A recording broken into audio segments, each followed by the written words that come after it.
Hey guys, I just decided to do this video real quick. There's been a thing going around on BookTube called On My Shelf, and I don't remember who the creator was, so I'll try to find them and link them down below. And if I can't find out who it was, then I'm just going to do a disclaimer right now that says this is not mine, I did not create this, I do not take credit. But the people whose videos I saw, I will link down below, and that is Sana from Books and Quills, and the Book Jazz, and there was a third person who I think I'm forgetting. But the person who I watched most recently was the Book Jazz, and so I used her numbers. But I had to tweak one, and I'll explain. But basically what you do is you're given a series of numbers, and the first number is a shelf, and the second number is the book on that shelf. And I think you have to, like, when you pick it, you have to, like, talk about the story of how you got it. And if that's not the case, then sorry, but that's what I'm going to do, because I think that's how you're supposed to do it. So yeah, I'm going to. And some of these aren't actually books. I mean, they're all books, but yeah, I'll explain. My first number was 3 and 7, I think. And that turned out to be my Irish Gaelic dictionary, which is it's English to Gaelic and then Gaelic back to English. And the story of this was, it was a birthday present from a friend when I was maybe 13 or 14, because she knew that I really liked Gaelic, and I think she thought that I liked, like, there's, you know, like, Irish Gaelic, Scottish Gaelic, and then, Welsh, which I'm not sure if that's called Gaelic or Gaelic, because, yeah, I don't know. But anyway, I really like Scottish Gaelic, and I think she got it mixed up and thought I was talking about Irish Gaelic, so she got me this. But it's still really cool, because I still really like Irish Gaelic, I just, yeah. But anyway, so this is fun, and I flip through it every once in a while, and it has my little, my, like, on a roll bookmark here, which is fun, so yeah. And then the second number was, 4 and 9, I think, and that was, turned out to be the Wit and Witticism, or, oh no, not Wit and Witticism, Wicked Wit of Jane Austen. And the story of this one is just that I was with a friend in Barnes & Noble, and I saw this in the bargain bin for like $3, and I love Jane Austen, so I couldn't pass this up, basically. I was like, oh my gosh, I need it. Especially because the cool thing about this is it has quotes from some of her things that are hard to find, like her, juvenilia stuff? I think that's how you say it, but her stuff that she wrote when she was younger, and also it has stuff from Love and Friendship, and just stuff that's kind of harder to find, unless you're like looking online or something. And then okay, this is the one that I had to tweak. This was supposed to be 10 and 2, but I do not have a 10th shelf, because I have 2 bookcases, and the first one has 6 on it, and the second one has 3. So what I did was I just bumped it down one to the 9th shelf, and so I did the third one at the bottom of my second bookcase. So I did 9 and 2, and that one is Jane Austen again. This is my Jane Austen journal. I got this right before my freshman year of college, and I went back and forth with it so many times as being like a real journal, being a quotes journal, and finally I realized I'm just, as much as I'm going to try to become a journal person, like, you know, writing down thoughts and stuff, I mostly decided to use this one for my favorite quotes, because there are times when I'm reading a book and I'm like, oh, this is so beautiful, how am I going to remember this? So I write it down, and I just turned this into that quotes journal, and I now have, I think I'm now on my third one of these.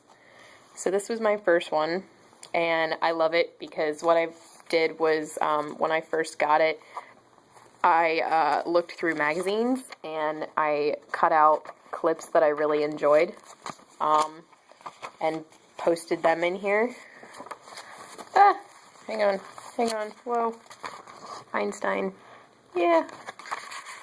And then this in the back is just a little Jamestown thing, and it has, like, little bits of stories that I've written and stuff like that. So, yeah, this is one of my most prized possessions. I love it. And then the other one was 2 and 12, which would have been, this is actually really weird. Last night I just started rereading Anna and the French Kiss by Stephanie Perkins, and then when I went to my shelf to do the count, I went to where the 12th book is supposed to be, and there was a space, and I was like, that's not the 12th book, where's the 12th book? And it was this one that I had just taken out last night. So that was pretty cool. The story of this book is, it's not really very interesting, but I was avoiding this book like the plague, because it was so hyped up, and at this point, I really don't like reading books that are so majorly hyped up, because I'm worried that people only think they're good because they're popular, and so I was really avoiding this. But then what sold me was actually John Green said, when he was doing recommendations about, if you like this genre, then you'll like this book, and I think it was like a gift ideas video, but he said, he talked about Anna and the French Kiss, and he said that Stephanie Perkins came up to him and was like, you should read my book, and he was like, yeah, everybody asked me that, whatever. But then he did read it, and he was like, oh my gosh, this is like what would happen if me and Maureen Johnson made a French baby book or something, or had a book that was like a French baby, or I don't know. The way he said it was like really cute and magical, and I really loved, I mean, while the only thing I've read by him is Looking for Alaska and part of Paper Towns, and also Will Grayson, but I don't really talk about that book because I didn't actually like it, but it wasn't his part that I didn't like, it was Dave Levithan's, but that makes me really sad because I love Every Day. But anyway, that was a tangent. So anyway, while I haven't read all of his stuff yet, I still really like his writing, and Maureen Johnson is my favorite author. One of my favorite authors. She's in my top 5. I love her work. So the fact that he said this book is like what would happen if we had a French baby together, I was like, or a French baby book, or he compared a baby to a book in some way. It was cute, but I'm wording it wrong. But yeah, so I had to go get it, and I was with my grandmom and my mom, and they were off doing Christmas shopping, I think, and I went into Barnes & Noble because that's where I live when I'm in the mall. And I got this, and I got Beautiful Creatures, and I read it, and I loved it. And I've actually, the reason why I'm rereading this now is because Isla and the Happy Ever After is coming out finally in August. And I'm really sad, though, because I love this cover, and I also love the cover for Lola and the Boy Next Door, the original. And they're changing the covers. I mean, they've already changed the covers. I'm sorry. To that. I mean, it's cute, but it's not as cute to me, the new covers. They're just like, it's like outlines of pictures, and it has like a symbol for each one. Like, I think Anna is a heart, and Isla has a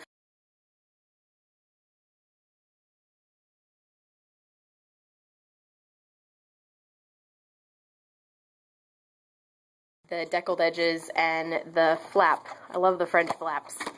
But anyway, so I started rereading this since Isla's coming out, and I actually had gotten Lola from the library when I read that originally, and I loved it.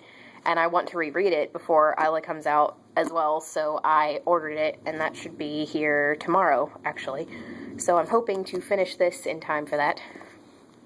And yeah, I've spent way too much time talking about that one book. The last number was 5 and 6, and that would be The Time Traveler's Wife by Audrey Niffenegger.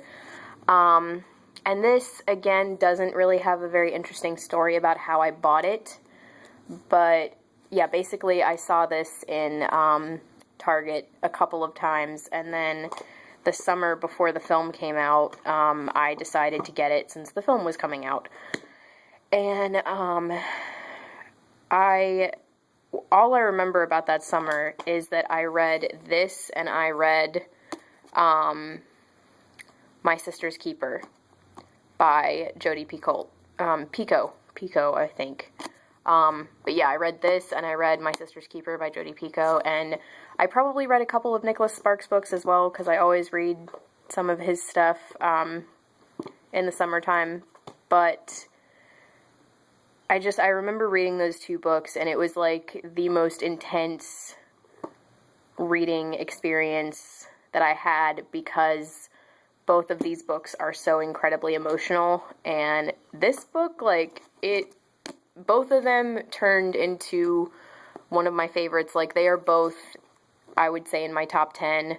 They're at least on my top 40 books I would keep if I had to throw everything else away. But I think they're both in my top 10.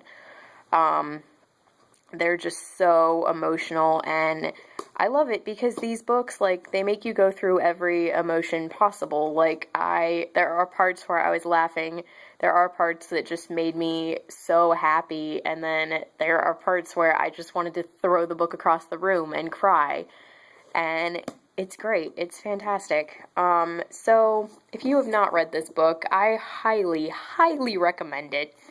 I think it's amazing. It's beautiful. So, yeah, read it. Okay, that was a 13-minute thing that should have been a 5-minute thing. I'm very sorry. I tend to ramble. Okay, so if you would like to do this, the numbers that I'm going to throw out there are 6 and 9,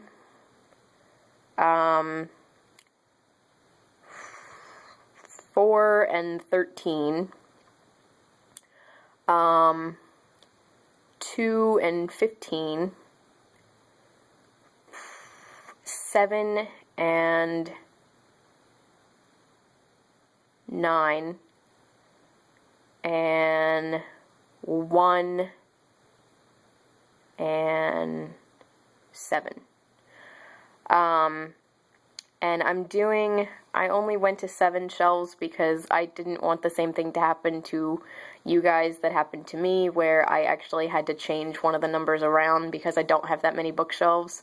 Because I do have a lot of books, but all of my bookshelves are double stacked, and I have a lot of boxes of books under my bed, and I don't count those as shelves, so I couldn't, like, take one of my boxes and be like, this is going to be my 10th shelf, and, you know, it's silly. So, yeah, I will write those numbers down below if I can remember them, but actually I probably won't remember them, so maybe not. But thank you guys so much for watching, and feel free to do this, and feel free to talk about any of the books that I've talked about, because, well, actually, really just these two, because these were the only two that anybody had heard of, because the others are, like, you know, kind of reference or personal, but anyway, thanks guys, and have a good day. Bye.